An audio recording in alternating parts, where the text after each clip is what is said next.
शिशु संगोपन संस्था संचलित सविता रमेश फिरोदिया प्रशाला Ahmednagar welcomes you all. Dear students, today we are going to learn science subject of standard 7.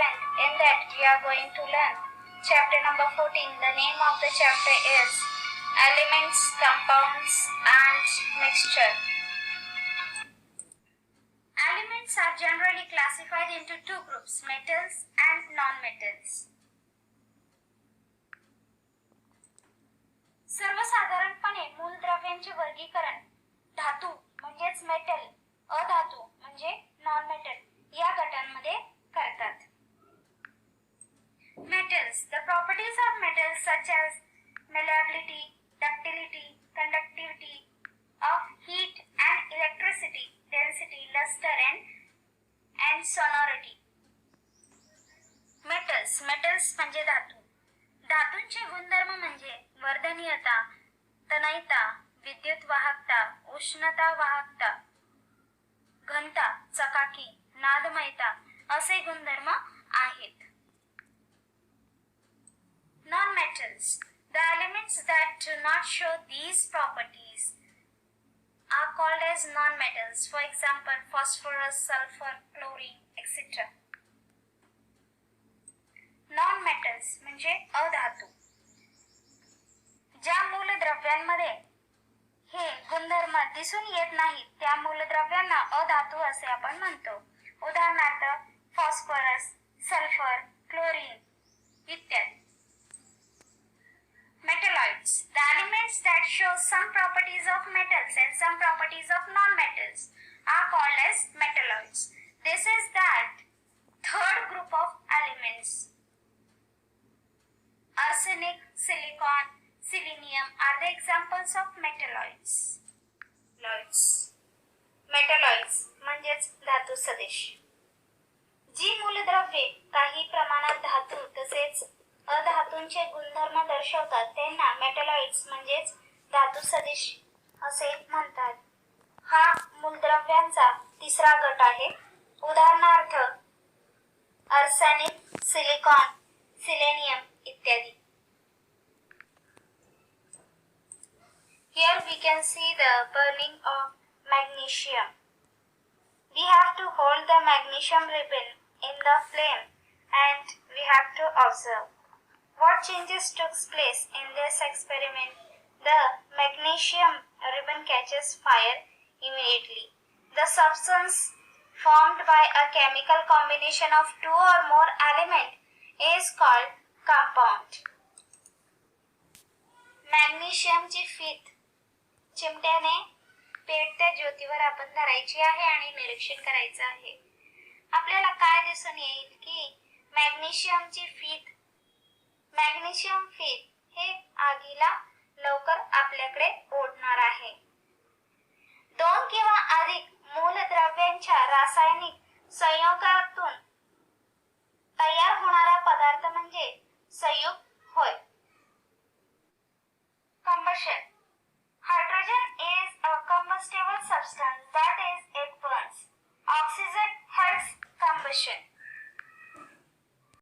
Hydrogen हा ज्वलनशील आहे, तो स्वतः जळतो.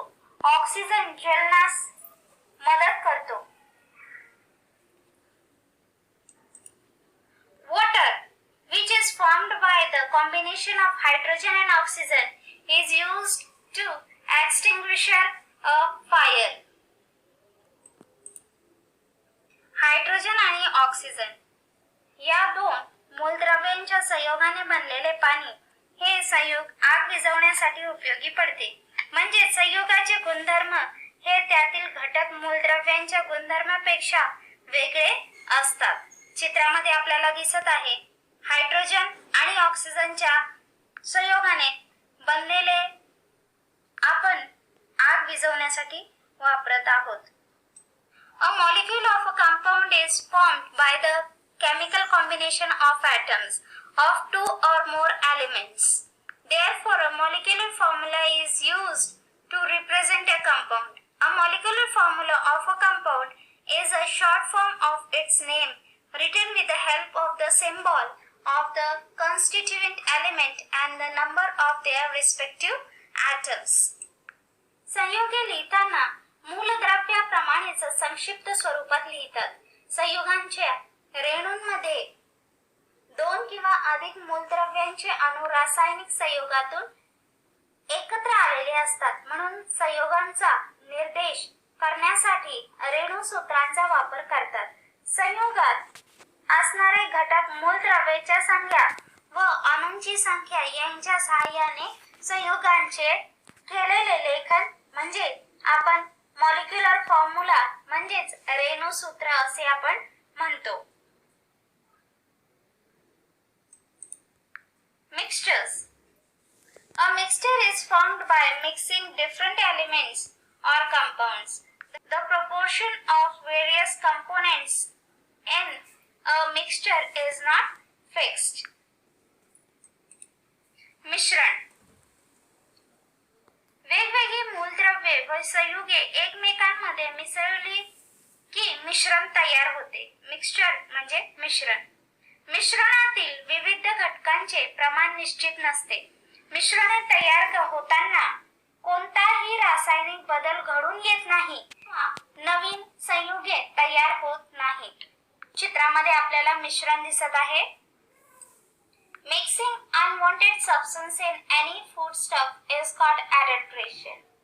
Here we can see the picture of adulteration of food. An adulterated foodstuff is also a kind of mixture. When an unwanted or harmful substance is mixed with another substance, the resulting mixture no longer remains useful.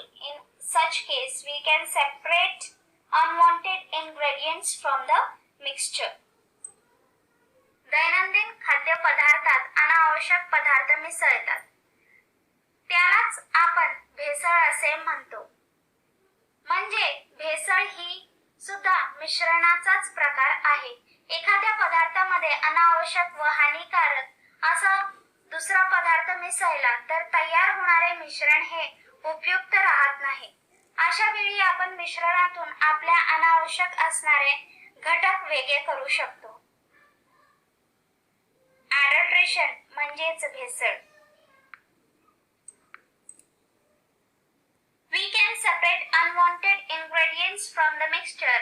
For this purpose, simple and easy methods such as straining, picking, sorting, winnowing, combing with the magnets, sublimation methods we can use. आपण मिश्रणातून आपल्या अनावश्यक असणारे घटक वेगळे करतो. त्यासाठी वापरात येणाऱ्या पद्धती म्हणजेच गाळणे, चाळणे, वेचणे, निवडणे, चुंबक फिरवणे अशा या पद्धती आपण वापरात आणू शकतो. Here are the methods of separating the components of the mixture.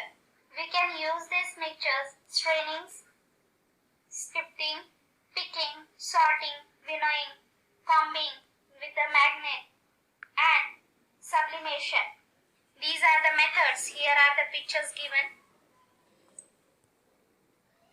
चित्रामध्ये आपल्याला दिसत आहे विविध पद्धती: गाळणे, चाळणे, वेचणे, निवडणे, पाखडणे, चुंबक फिरवणे अशा पद्धती सहज व सोप्या वापरात आणणाऱ्या पद्धती आपल्याला चित्रामध्ये दिसत आहेत. Here is the distillation method. We have to take some salt water in the round bottom flask.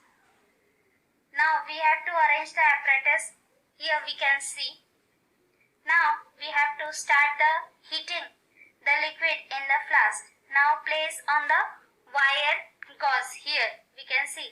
Slowly droplets of the water start falling into it. Here we can see the droplets of water. Then the salt water in the round bottom flask boils on heating. The water in it evaporizes. When vapors passes through the inclined tube, here is the inclined tube, it gets cooled due to the surrounding cold water and condenses to form water. Thus the drop falling into the conical flask are of the water from the salt solution in the round bottom flask. Salt remain behind in the bottom of the round bottom flask when all the water has collected in the conical flask. This is the method is called as distillation. Distillation is also used for purification of impure liquids. So this method is very much important for purifying the liquids. Distillation method म्हणजेच उदरवपातन पद्धती. आपल्याला एका गोल चंबूमध्ये थोडे मीठ विरघळलेले पाणी घ्यायचे आहे. चित्रामध्ये आपल्याला दिसत आहे अशी साहित्याची मांडणी करायची आहे. लोखंडी जाळीवरील चंबूतील द्रव्याला उष्णता देणे सुरू करायचे आहे. शंकुपात्राचे निरीक्षण करायचे आहे. पहा, हळूहळू पाण्याचे थेंब शंकुपात्रात पडू लागण्याने, इथे शंकुपात्र आहे, इथे आपल्याला हळूहळू पाण्याचे थेंब शंकुपात्रात पडू लागण्याचे आपल्याला दिसून येत आहे. हे थेंब कुठून आले आहे तर गोल चंचूतील खारे पाणी उष्णतेमुळे काय झालेले आहे, उकळू लागलेले आहे. त्यातील पाणी वाफ होते आणि वाफ संघनितून जाताना इथे दिसत आहे आपल्याला भोवतालच्या पाण्यामुळे थंड होऊन द्रव रूपात येते. शंकुपात्रात पडणारे हे थेंब अशा प्रकारे गोल चंबूतील मिठाच्या द्रव्यातील पाण्याचे असतात. ऊर्ध्वपातन पूर्ण झाल्यावर इथे आपल्याला चित्रामध्ये दिसत आहे चंपूच्या तळाशी मीठ उरते. अशुद्ध द्रव पदार्थ शुद्ध करण्यासाठी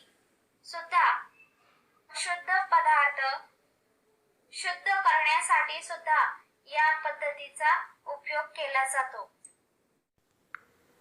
Method of separation using separating funnel.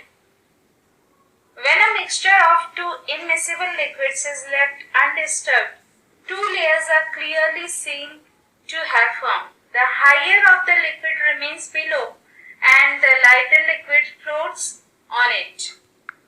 Two liquids in the mixture can be separated by the making use of this property. We have to pour a mixture of kerosene and water into a separating funnel with its stopcock closed.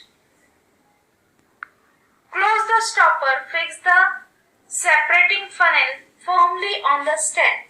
Now leave the mixture in the funnel undisturbed for a while. Water will remain below and kerosene will float on it. Now, without shaking the funnel, remove the stopper. Open the stopcock to collect the water at the bottom of the funnel in the beaker. Now we have to close the stopcock when all the water is collected in the beaker.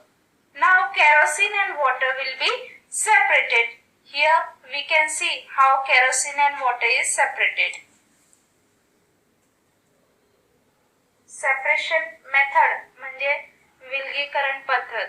एकमेकात न विरघळणारे दोन द्रव्यांचे मिश्रण स्थिर ठेवले की त्यांचे दोन थर स्पष्ट दिसतात. मिश्रणातील जो द्रव तुलनेत जड असेल तो खाली राहतो आणि जो हलका असेल द्रव त्याच्यावर तरंगतो. या गुणधर्माचा उपयोग करून मिश्रणातील दोन द्रव्य वेगळे करता येतात. आपण रॉकेल आणि पाणी याचे मिश्रण तोटीबंद असलेल्या विलगकारी नरसाळ्यात घ्यायचे आहेत. आपल्याला समोर दिसत आहे याप्रमाणे नरसाळे स्टँडला पक्के बसवायचे आहे. नरसाळ्यात मिश्रण काही वेळ स्थिर ठेवायचे आहे. पाणी खाली राहिले आणि रॉकेल याच्यावर तरंगते. आता नरसाळे स्थिर ठेवून वरील झाकण काढायचे आहे. नरसाळेची तोटी उघडून तळाचे पाणी चंचू पात्रात जमा करायचे आहे. सर्व पाणी चंचू पात्रात जमा झाल्यानंतर नरसाळेची तोटी बंद करायची आहे. असे केल्याने रॉकेल आणि पाणी वेगळे होण्यास मदत होणार आहे. Method of centrifugation. A centrifuge machine is used to separate solid from the mixture of the liquid and solid. It consists of the disc which rotates like a fan at great speed. There is a provision to attach test tube to the rim of this disc. When the tubes attached to the disc rotate at high speed, the force is generated when pushes the particles away from the center. As a result, the solid particles in the mixture in the test tube collect at the bottom of the tube and thereby separated from the liquid. Here we can see how the separation takes place. Method of centrifugation म्हणजेच अपकेंद्री पद्धत. द्रव व स्थायूंचे मिश्रणातून स्थायू वेगळे करण्यासाठी अपकेंद्री यंत्राचा उपयोग केला जातो. याला सेंट्रीफ्यूग म्हणतात. या यंत्रात पंख्याप्रमाणे वेगाने फिरणारी एक तबकडी असते. या तबकडीच्या कडेशी परीक्षा नळ्याला जोडण्याची सोय असते. तबकडीला जोडलेल्या नळ्या वेगाने फिरत असताना द्रव्यातील कणांवर तबकडीच्या केंद्रापासून दूर निर्माण होते. त्यामुळे मिश्रणातील स्थायू कण तळाशी जमा होऊन द्रवापासून वेगळे होतात. चित्रामध्ये आपल्याला यंत्र दिसत आहे. Method of chromatography. If two or more substances dissolved in a small proportion in the same solution, these substances are separated from each other by means of chromatography. This method is used in the pharmaceutical science factories and scientific laboratories for detecting new ingredients and for identifying and separating components of the mixture. Now what we have to take is, we have to take some water in the beaker. Now we have to take a rectangular piece of the filter paper. Now put one spot on the blue ink on it about 2 cm away from one edge. Now we have to keep this paper upright in the water in the beaker. Now place the lid on the beaker. After some time the spot of the ink is seen to have risen and collected at the particular height of the filter paper. If there are 2 or more constituents of different color in the ink, they will be seen to have risen to different heights due to their different colors and thus appear distinct. This method of separation is called as a chromatography. Here we have used 2 properties of the substance. These are the solubility of the substance in the solvent that moves up and ability of the substance to stick the stationary filter paper. These properties are mutually opposite and are different from different substances. As a result, all the components of the mixture do not rise all the way to the upper end of the filter paper but remain behind at the different heights. Chromatography म्हणजेच रंजक द्रव्य पृथक्करण पद्धत. एकाच द्रव्यात 2 किंवा अधिक पदार्थ अल्प प्रमाणात विरघळलेले असतील तर या पद्धतीचा उपयोग केला जातो. पदार्थ एकमेकांपासून वेगळे केले जातात. या पद्धतीचा उपयोग औषध निर्माण शास्त्रामध्ये केला जातो. आपल्याला एक चंचू पात्रामध्ये थोडेसे पाणी घ्यायचे आहे. गाळण कागदाचा लांबट तुकडा घेऊन त्याला एका कडेपासून सुमारे 2 सेंटीमीटर अंतरावरती निळ्या शाईचा टिपका द्यायचा आहे. चित्रामध्ये आपल्याला दिसत आहे. व हा कागद पाण्यात उभा करायचा आहे. चंचू पात्रात झाकण ठेवायचे आहे. काही वेळानंतर शाईचा टिपका गाळण कागदावर एका ठराविक उंचीवर चढलेला दिसतो. काही प्रकारच्या शाईंमध्ये वेगवेगळ्या रंग 2 किंवा अधिक घटक पदार्थ असतात. अशा वेळेस ते पदार्थ त्यांच्या रंग छटकांमधील वेगळेपणामुळे वेगळ्या उंचीवर चढून एकमेकांपासून वेगळे ओळखू येतात. पदार्थाच्या 2 गुणधर्माचा उपयोग या पद्धतीमध्ये केला जातो. पदार्थाची वर चढण्याची द्रावकातील विद्राव्यता आणि असलेल्या गाळण कागदाचा चिकटून राहण्याची त्याची क्षमता, हे दोन गुणधर्म याचा आपण वापर करतो. हे परस्पर विरोधी आहेत. ते वेगळ्या पदार्थासाठी वेगळे वेगळे असतात. त्यामुळे मिश्रणातील घटक पदार्थ वर चढणाऱ्या द्राव्याबरोबर गाळण कागदाच्या टोकापर्यंत न चढता कमी अधिक प्रमाण मागे पुढे होऊ शकते.